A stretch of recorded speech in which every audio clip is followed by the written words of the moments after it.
तो मैं भोपाल से हूँ, भोपाली हूँ, लेकिन इंदौर ज़्यादा दूर नहीं है, तो आपसे कनेक्ट कर सकती हूँ। यहीं की हूँ, मध्य प्रदेश की। सबसे पहले तो ये कहूँगी कि जैसा मैम ने बताया कि मैंने कैसे शुरुआत की, या स्कूल में थोड़ा सा दिमाग में था, तो हाँ, स्कूल में थोड़ा सा कहीं सोचा था, कहीं शायद पढ़ लिया होगा, कहीं सुन लिया होगा कि नहीं IAS ऑफिसर नाम की कोई चीज़ होती है। लेकिन तब ये भी नहीं पता था कि यार UPSC नाम की कोई एग्ज़ाम है, सिविल सर्विस एग्ज़ाम है, उससे और भी पोस्ट में आप सिलेक्ट हो सकते हैं, ऐसा कुछ नॉलेज नहीं था। जब मैं अपने कॉलेज लेवल में आई, जब कॉलेज में एडमिशन लिया, मैंने भोपाल से ही प्राइवेट इंजीनियरिंग कॉलेज से केमिकल इंजीनियरिंग किया है, और उस दौरान मुझे जब मैंने सोचना शुरुआत की कि क्या बनना है, कंटेम्पलेट किया कि एग्जैक्टली क्या करियर चाहती हूँ, तो लगा कि यार कहीं जो पुरानी ड्रीम थी, एक जो सपना था, वो अभी उसको सामने लाना चाहिए।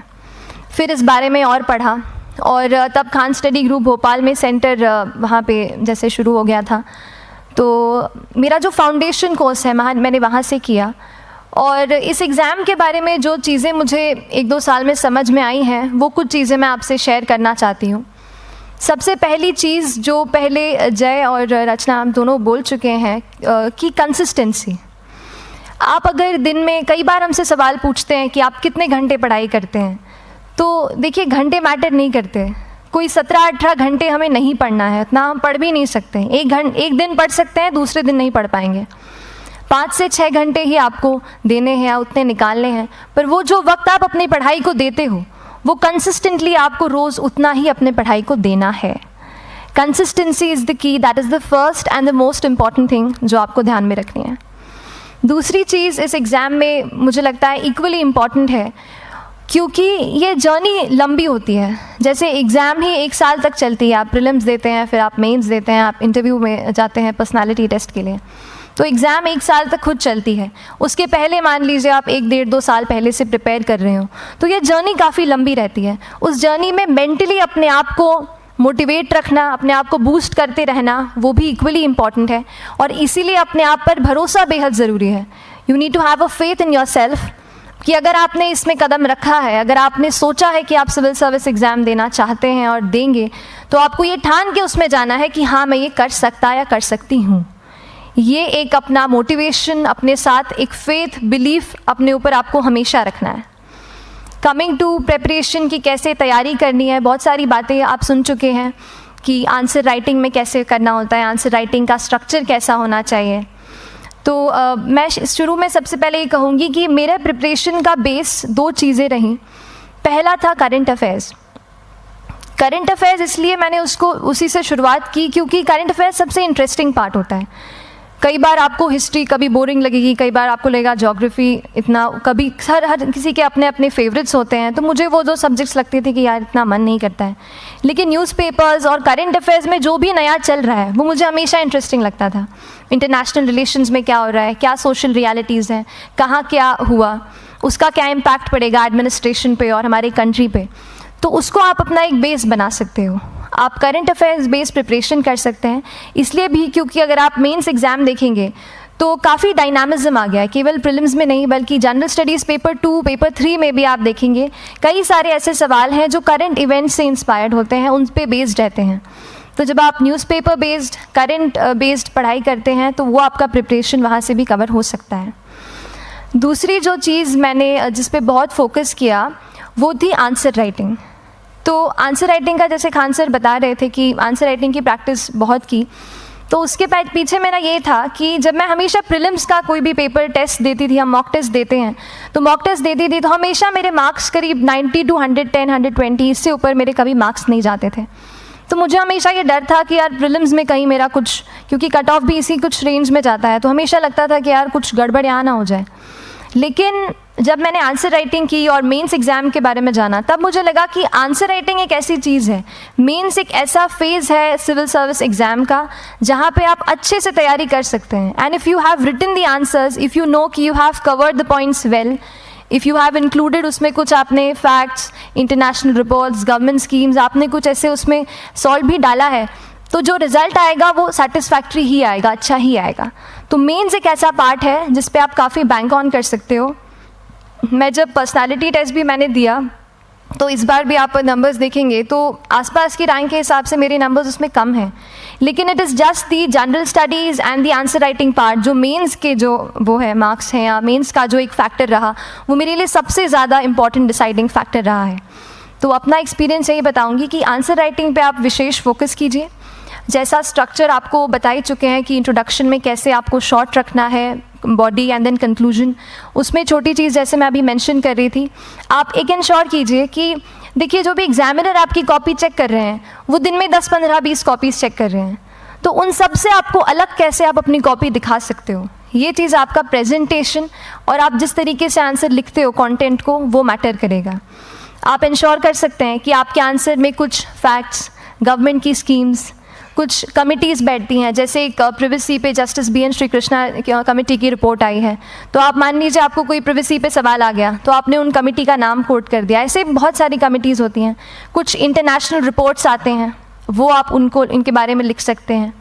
इंडिया का मैप आप बना सकते हैं। मैंने सीख लिया था कि 10-15 सेकेंड्स में कैसे जल्दी से मैप बनाना है और उस पर कैसे पॉइंट कुछ करना है, कुछ लोकेट करना है। तो ये कुछ ऐसी चीज़ें हैं जो आपके आंसर्स को एनरिच करेंगी और प्रेजेंटेबल बनाएंगी।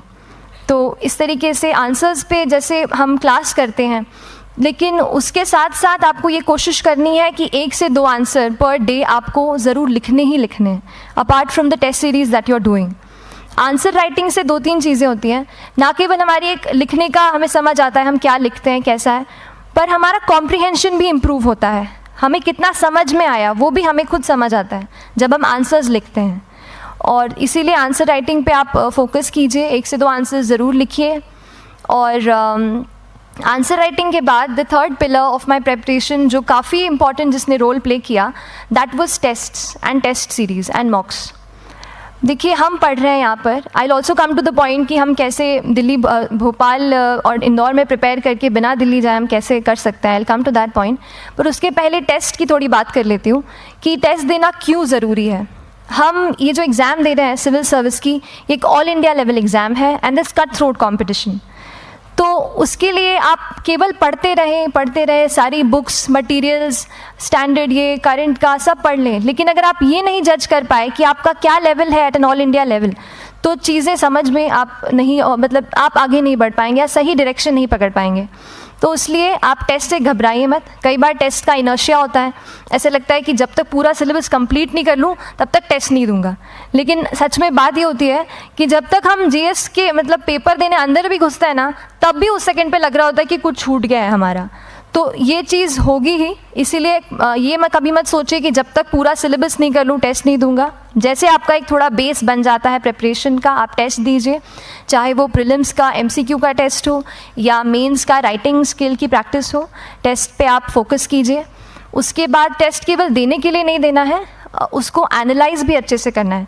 When you get the answer hints, when you get the answer keys, analyse properly कि आपकी क्या गलती हुई है और उससे भी सीखने की कोशिश कीजिए कि क्या कुछ नया मुझे इस टेस्ट पेपर से या इस आंसर कॉपी से मिल सकता है।